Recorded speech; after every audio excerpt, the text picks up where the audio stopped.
Welcome to our 93rd online gathering for congregational leaders across the country. This monthly gathering is called Courageous Leadership, and it's sponsored by ELCA's coaching ministry. I'm Jill Beverly. My pronouns are she, her.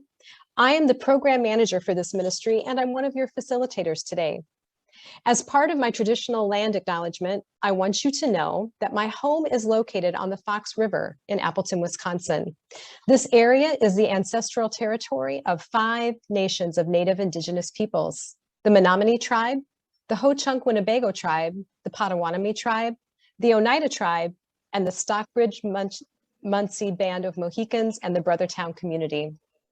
I honor and respect the diverse Indigenous peoples connected to this territory on which I live. I also want to introduce Pastor and Coach David Hively, who lives and serves in the Southeastern Michigan Synod. He's part of our ministry support staff and is also helping us to host this event today. So friends, as we step into our time, I want to encourage us to remember we are creating and holding a safe and brave space in these gatherings for you to bring the truth of who you are and how you are doing. These conversations are meant to be an intentional step to live more fully into God's dream for us as the body of Christ. It is our habit to start with a devotion, and with that, I will read text from Psalm 139. For you created my inmost being. You knit me together in my mother's womb. I praise you because I am fearfully and wonderfully made. Your works are wonderful. And an additional reading from 1 Corinthians chapter 12. Just as a body, though one, has many parts, but all its many parts form one body, so it is with Christ. And God has put the body together, giving greater honor to the parts that lacked it. So there should be no division in the body, but its parts should have equal concern for each other. If one part suffers, every part suffers with it. If one part is honored, every part rejoices with it. Now you are the body, and each one of you is a part of it. So tying these texts together is a quote and a reflection from Bishop Desmond Tutu. He writes, Ubuntu speaks of the very essence of being human. When we say, hey, so-and-so has Ubuntu, it means that they are generous, hospitable, friendly, caring, and compassionate. We are called to share what we have. It is to say, my humanity is caught up, is inextricably bound up in yours. We belong in a bundle of life. We say a person is a person through other persons. And now the reflection. To be in community is to be formed by others, to be molded, influenced, changed by the other, and the other by us. And how serendipitous it is for us to be speaking about such things in the wake of another heartbreaking mass shooting. Ubuntu is an orientation that begs us to consider each other as the core of our humanity. While we are each unique, we are also called to be part of the whole. Our generous and amazing God weaves this all together. This God who loves each of us so much that God is willing to leave all others to seek and save each one of us. And at the same time places us exactly where we need to be so that we have the opportunity to use our gifts for the healthy functioning of the whole body of Christ and the world. We have said it many times before, being a part of the family of God is a both and proposition. We are uniquely a beloved individual child of God, and at the same time, the essence of who we are is beautifully woven and shaped by all of God's children. And together, we are called to love and heal the world. Friends, please pray with me. Lord God, thank you for calling us beloved and for creating us to be part of the whole human family. Forgive us for the ways that we do not live into your image, and unite us in bonds of love. Through our struggle and confusion, work to accomplish your purposes on earth so that we might be co-creators of the beloved community in this world. Please, especially, Lord, we beg you, bring mercy and healing to the grieving families in Texas and all who grieve. Lord God, we thank you for this time, these servants that have come together, and for the ways you will speak to us and encourage us through our speaker. May all we say and do be to your glory and your will. Amen. Amen. So friends, again, welcome to our gathering. I am grateful that you are here, and I'm especially grateful for our guest speaker today. ELC Coaching Ministry began hosting this space on March 17th in 2020. Our first sessions focused on helping leaders figure out how to do worship online and switch to electronic giving. And then we slowly transitioned into how to love and care for members that we couldn't see face to face, in addition to how to process the wave of grief that was sweeping over us. A little over 2 years later, the urgent topics at hand have many of the same undertones, and at the same time, we recognize that we have moved into a new landscape, which requires the ability to navigate a hybrid way of being in relationship, which has added to our already complex systems in which we live and serve. Today, we are honored to have the Reverend John Martinson with us. In addition to his M.Div degree, John holds a master's degree in clinical psychology and a D.Min degree in pastoral care and social change. Before he retired, and John, I laugh at the fact that you say that you're actually retired because you're so busy. But John served for 21 years as Director of Ministerial Health and Leadership Resources for Fairview Health Services in Minneapolis, Minnesota. John brings a large trunk of gifts and experience to our conversation today, including his own testimony of leadership challenges he has faced and how systems theory work helped him in these difficult times.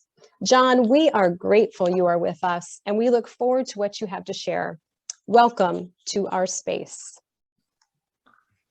Thank you, Jill. It really is a privilege and a pleasure to be with all of you, and I appreciate your time. And I was saying, Jill was asking me, so what can we most hold you up in our thoughts and prayers? And I said, well, I hope that I can be clear and concise in some of what I'd like to share with you. What I found when I was, first of all, your invitation, Jill, invited me to go back and revisit family systems that I'd lived so deeply in some years ago. And there's just so much in family systems that I would love to be sharing. But obviously, there's more than we have time for. So I tried to keep pulling out what I thought would be the most helpful to all of you.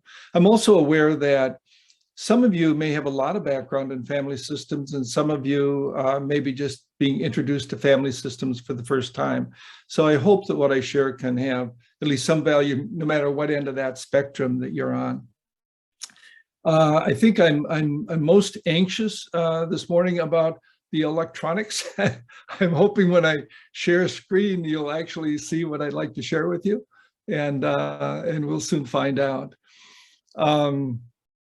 So we're going to do a PowerPoint, and we're going to do a brief video, and I'm going to try to pull up one. Well, let me say before I do that, one of the themes that we'll talk at greater length about is self-differentiation, and that may or may not be a new term to you, but it basically has to do with developing a really secure self, a sense of being comfortable within one's own skin. And I have a little video that for me kind of demonstrates this. So let me try share screen. And well, let's see if this is going to work.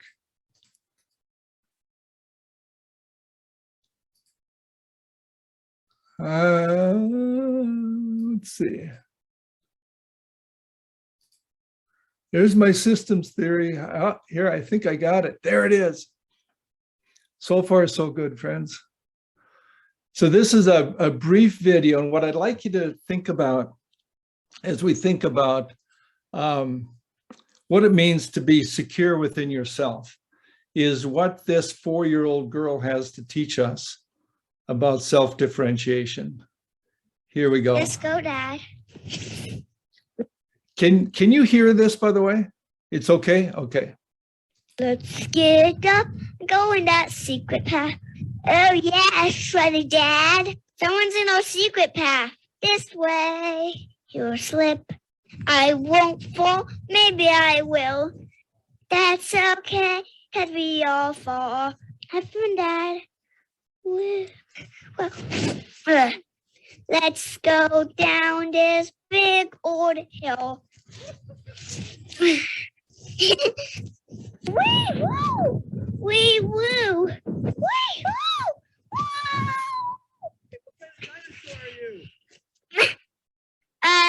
Countersaurus.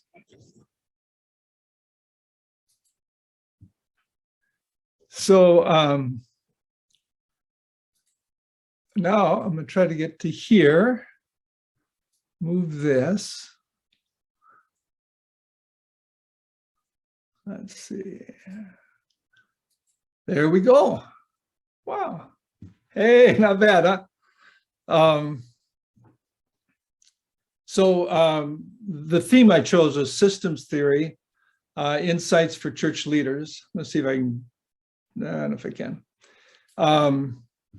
And as I mentioned, one of the important concepts we'll look on is self-differentiation. So there's a question of what does this 4-year-old teach us? So when you go into the small group discussion, that could be an interesting question to deal with is, you know, what do we see in this little girl sliding down the hill that would demonstrate to us what it means to be a good, well-defined self?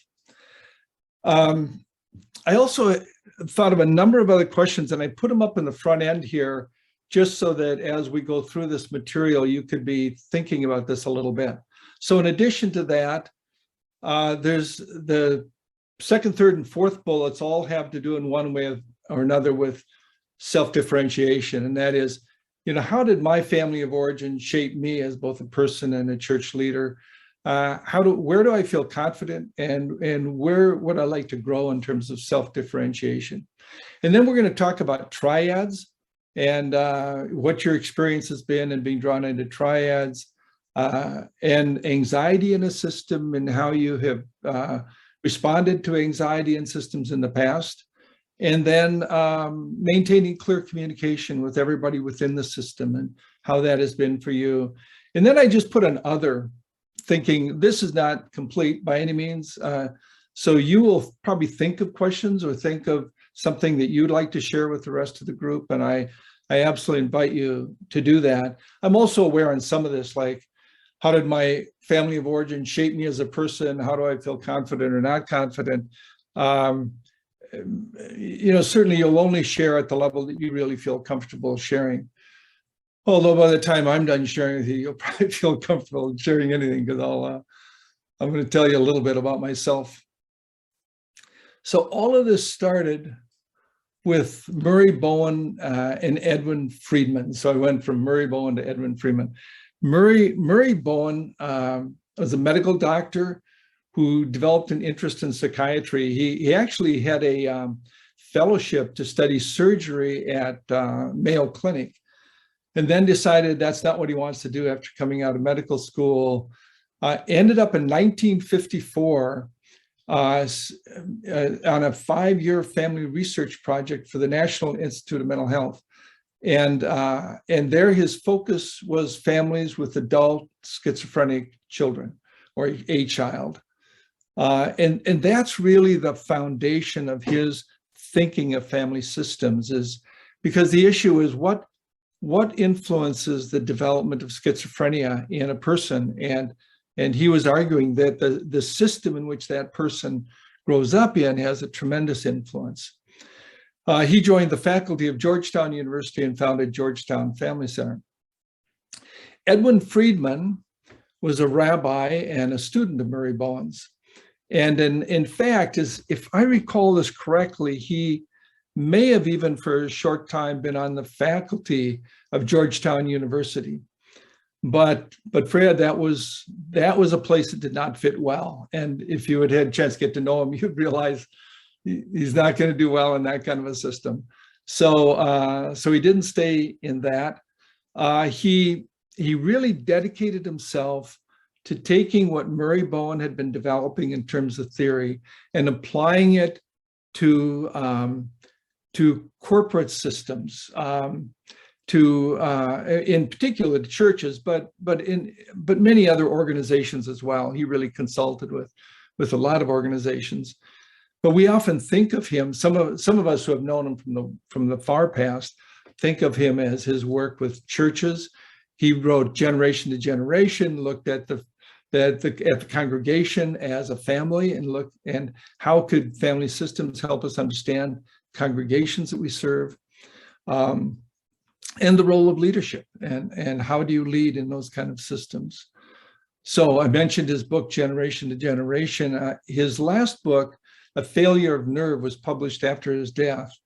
And in that book, Friedman really encouraged people to focus on themselves rather than their followers. And I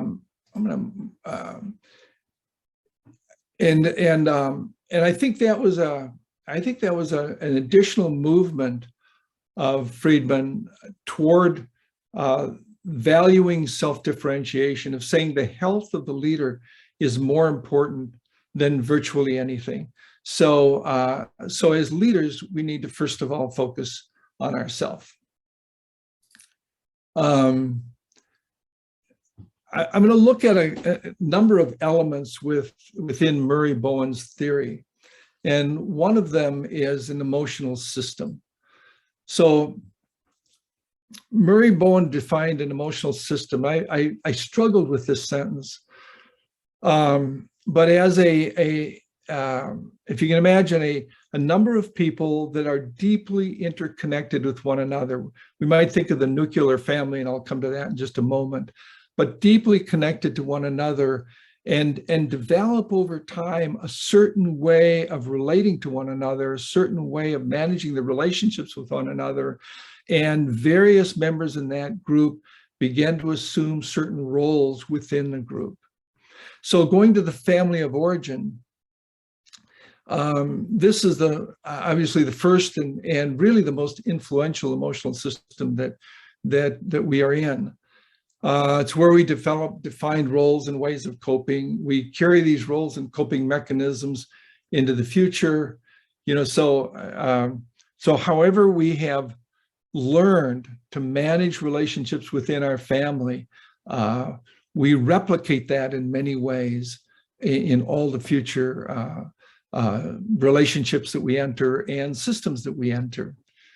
I'm going to ask a question, Jill. How much time do we have? When do we want to end this? At 1:30? If we could move to breakout rooms by about 25 till, that would be great. Okay. The reason I was asking is, well, first of all, if this was in person, I'd be giving you all these PowerPoints, and the biggest value of the PowerPoints is you can look and see how many slides there are, so how close we are to the end. Unfortunately, I don't have that. So we have 19 slides to walk through. I want to just share one example from my own life in this, and I'll do it as concisely as I can. But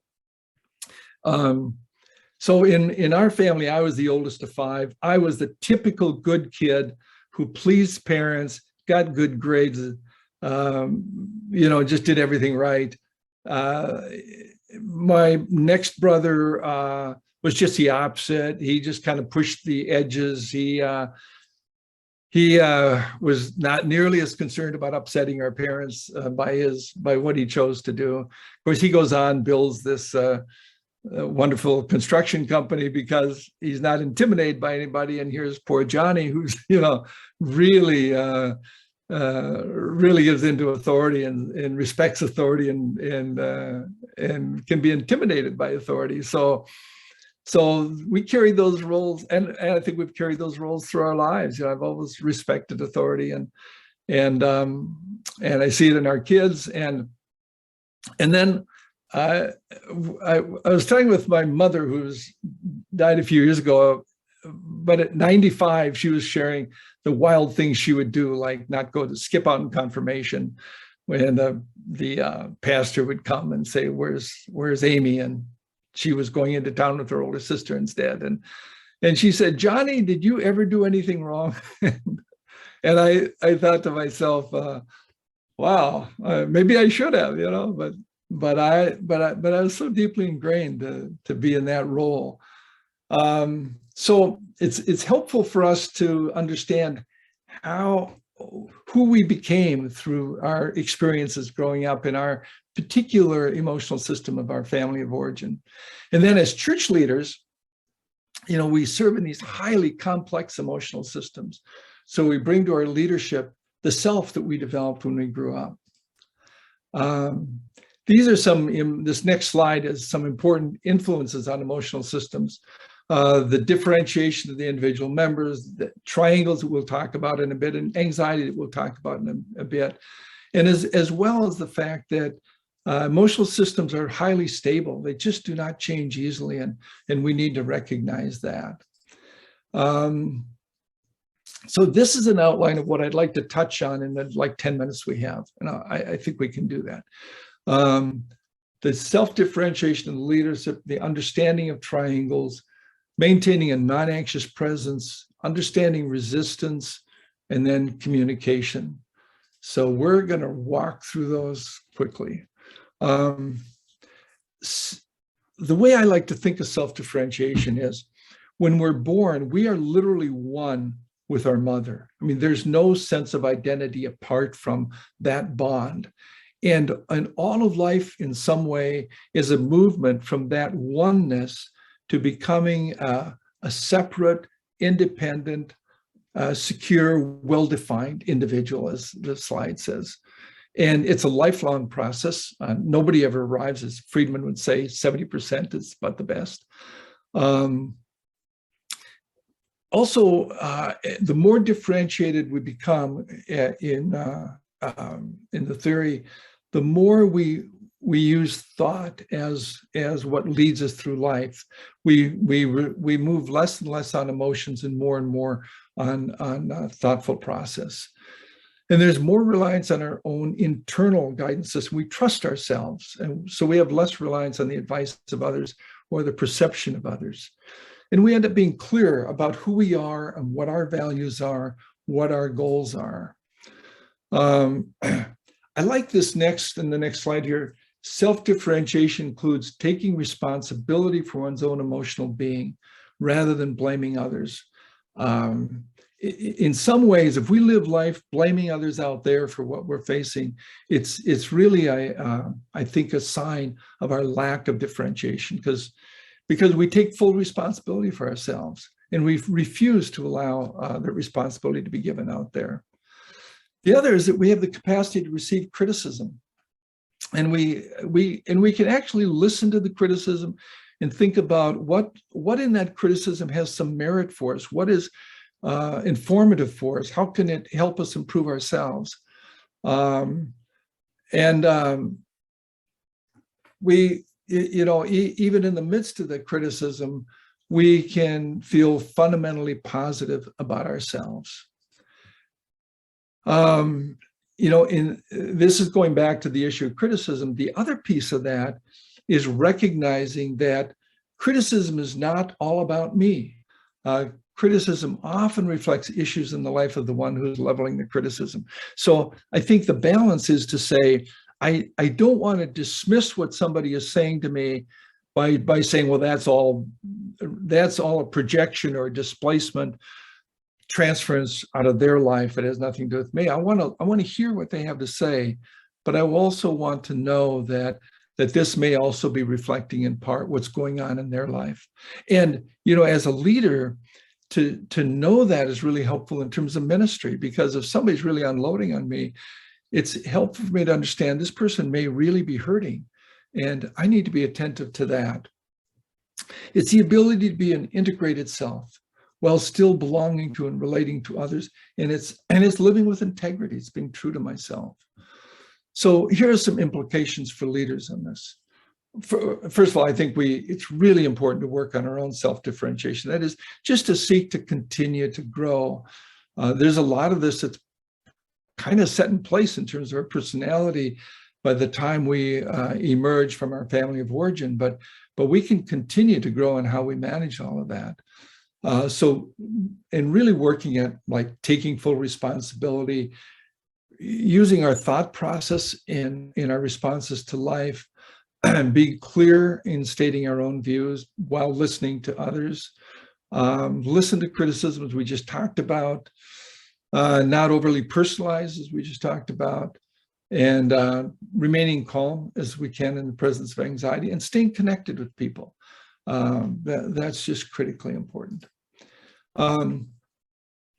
Triads, is another piece of Bowen's theory, and triads form in the theory to reduce the stress and tension of dyads. If two people together are more vulnerable to get into an unstable relationship where there's just overwhelming tension between the two. And so oftentimes the two will draw a third in order to spread that tension out a bit and make it more manageable. And the classic example out of Bowen's research was parents with a symptomatic child, with a schizophrenic child in his research, where if you can imagine two parents who are in a tense relationship, and then they have a child, and that child begins to develop symptoms or begins acting out, the parents can begin shifting the attention to the child who's troubled, and how are we going to fix that child? And that diminishes the stress between the two of them. And I think it's even possible, whether it's conscious or unconscious, that a child develops symptoms as a way of absorbing some of the tension within that other relationship. Well, that happens beyond our families.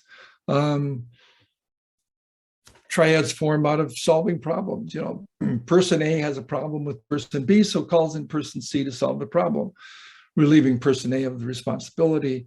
A lot of times as pastors of congregations, you'll be called in to help resolve those kind of problems. At the synod level, you know, as Jill mentioned, I worked with pastors with Fairview for 21 years, and a lot of that would be congregations who said, you know, we're really struggling with some issues with our pastor, and they'd come to the synod, and the bishop would draw the bishop in as person C to help them resolve the problem. So, and it may be also a person and their addiction. So person A may be the person, B is the addiction, and then bring person C in, or person C may enter. The whole issue of codependency is that where for example, with a partnership, one is abusing alcohol.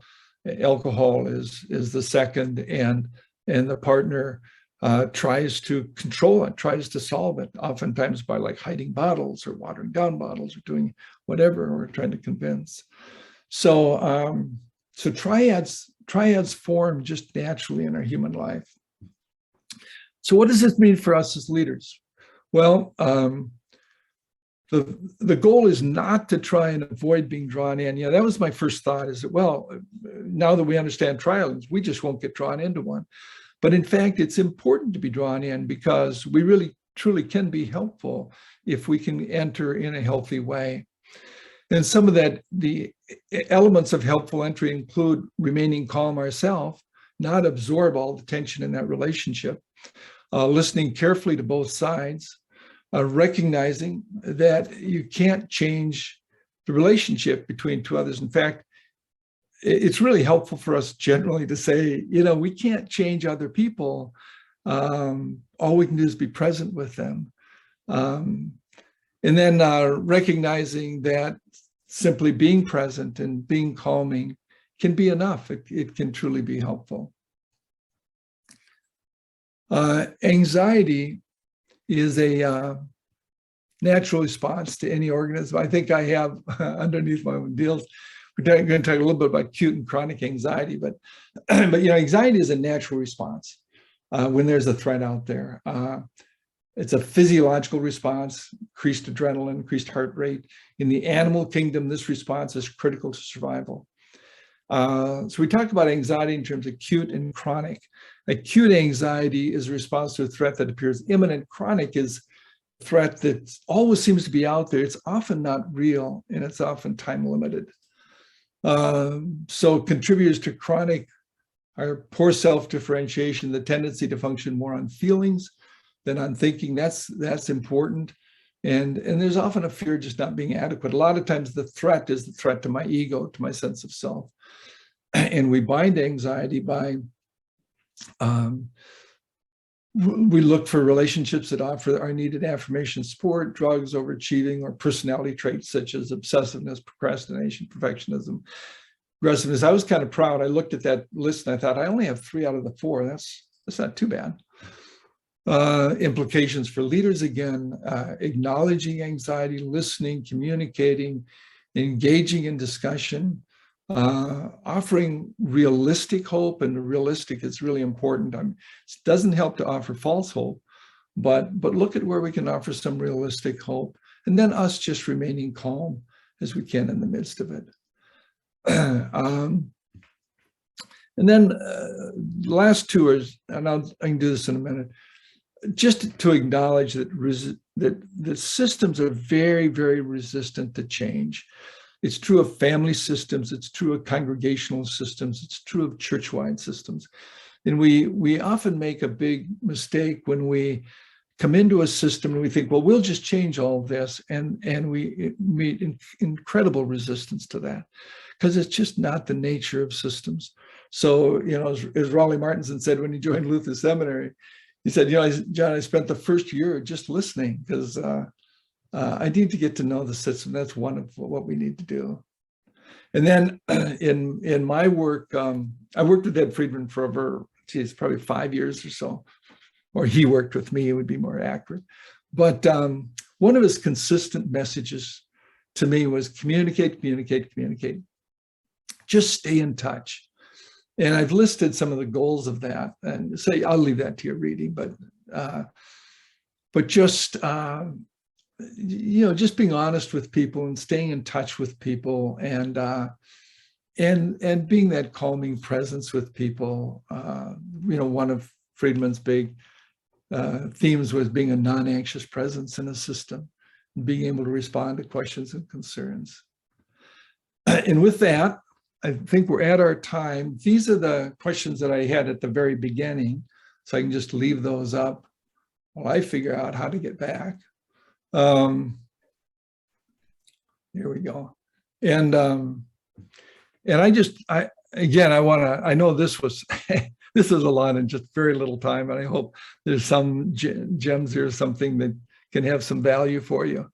And I hope you enjoy your discussion that's about to follow. And again, thank you, Jill, for the invitation to join you, and thanks for all of you for being so patient to listen.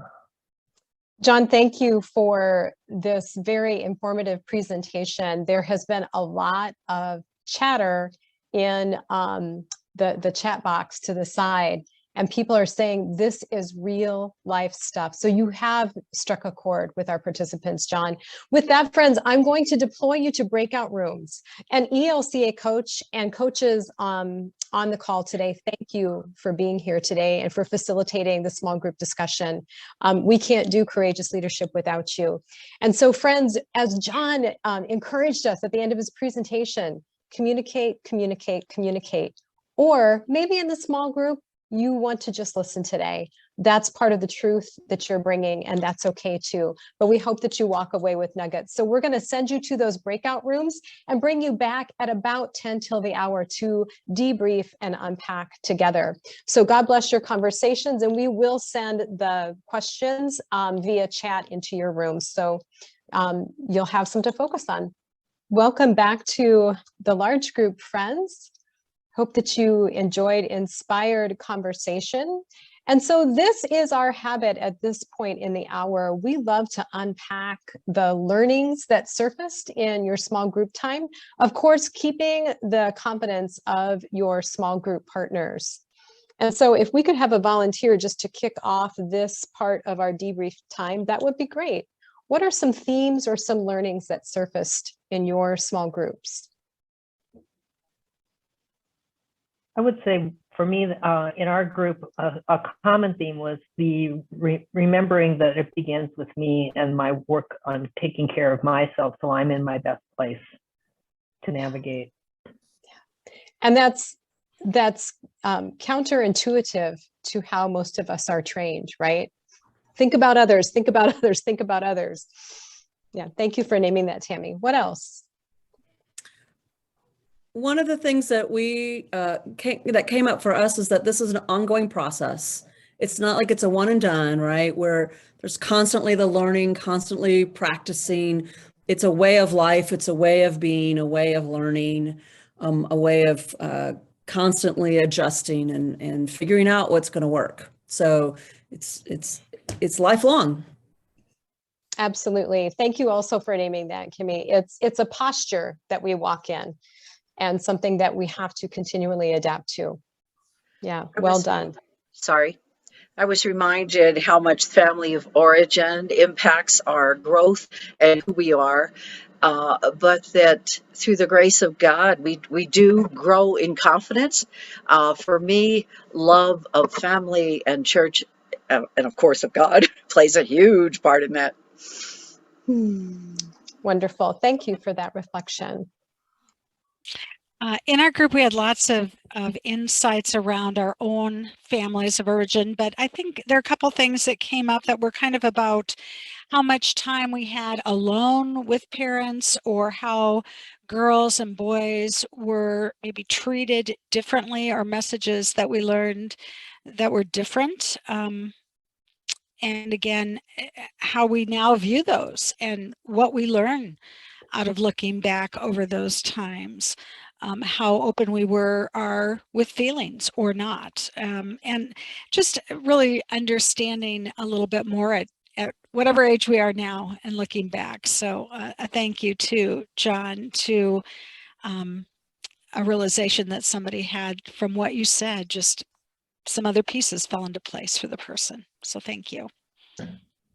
That's huge to hear that. It's a huge affirmation, John, to what you shared. And I really appreciate the vulnerability that this takes to think about these things for ourselves. Our group wanted to echo what John said about looking in the mirror when we hear criticism and see criticism. But we also did talk about the fact that, we're made in God's image, and in God's self, the Trinity is a system, but yet there's individual identities in that system, and we're all part of lots of different systems. And God made us to be that way, both individuals and part of systems. So it's important to be able to navigate all of that. So thanks, John, for reminding us to look in the mirror when we hear that criticism. You are welcome. May I just say a word? The other piece of this for me has been, if I really need everybody to like me, there's a bit of grandiosity in that. It's like, how could anybody not like me, versus saying, of course, some people won't like me because we're all different, and I'm not the kind of person that matches up with who they are, and that's okay as long as I'm feeling okay within myself. But I thought of that as you were talking. So it's the flip side of low self-esteem for me is grandiosity. Thank you, John. Yeah, Tom, did I see your microphone on mute? Yeah, I'm just gonna. It's funny you said that, John, because my CPE teacher said, "Tom, you like to be liked, don't you?" And I'm like, yeah. But that's been my. I mean, it's comes out of the large family. I grew up in 5 kids, and and sometimes not knowing where my place was and which sibling likes me the most, and some of that weird stuff. And I've learned, I'm continuing to learn how to separate that from people in my congregation. Some are not going to like me. You know, I just had to have a sit down with a couple that left the church, and gave the laundry list of reasons, and I was like, okay. And I just had to nod and say, you know, when somebody gets to that point, you're not gonna convince them to stay with you or come back. So, and I just prayed for them, and I said, I'm glad you found a place that you feel you can connect. 10 years ago, I wouldn't have been able to do that. I would have tried to convince them to stay, but because of the learning and the growth I personally had, that was easier to do. Thank you for your vulnerability, And for your because we authentic weren't using sharing. enough old hymns. That was the reason. Well, and you should have known, Tom. You should have known, right? Yeah. Jill, Pastor Inba. Jill, Oh, one of the, sorry. no, you go ahead, Carol, and then we're going to call on Pastor Inba. Okay. One of the most gracious learning experiences I've had about critique and criticism is in my watercolor class. It's a group that is 55 and older, and we met in person until we couldn't, and now we meet on Zoom. But what I was introduced to there was the notion of critique, because we would put our work up for others to look at and offer comments.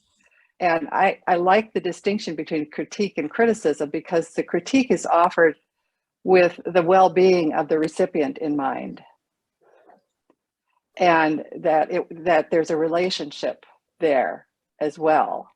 And so if someone says, "Oh, you need more shadows on that painting, Carol," I can say, "Oh, well, maybe I didn't want to put shadows in, but thank you for your comment." Or I can say, "Oh yeah, great idea." Sure. But either way, it's more gracious. Absolutely. Thank you. Not everything is offered that way, I understand, but when it is, I think it's much easier to take. Right. Thank you for that distinction. Pastor Inba, please, before we wrap.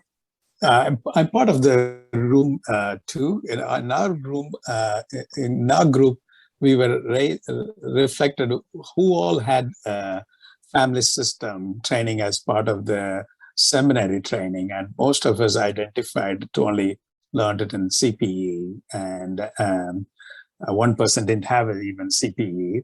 But so that was one thing, which was as a CPE supervisor myself, I only learned it also in CPE and taught family system to my interns and residents. Just wanted an observation from our group.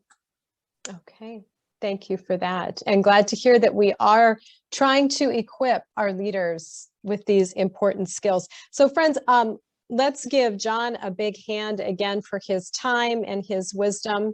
And thank you for bringing yourselves to this space today, your truth, your encouragement, and the hope that we share in the promises of God.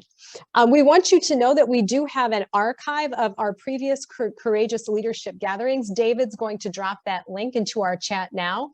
And I hope you will consider joining us again next Wednesday, June 1st. Can't believe it's the 1st of June coming, which that particular Wednesday, the first Wednesday of the month, is always our small groups by leadership topics Wednesday. And as we leave today, please go with this blessing. May there be peace within.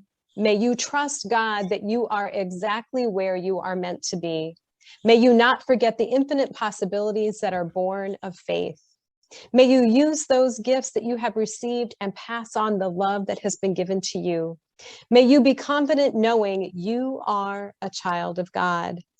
Let this presence settle into your bones and allow your soul the freedom to sing, dance, praise, and love. Friends, you are beloved of God. You are seen. You are valued. And we are here to walk with you. God bless you, friends. And again, we do hope to see you next week. Thanks for joining us.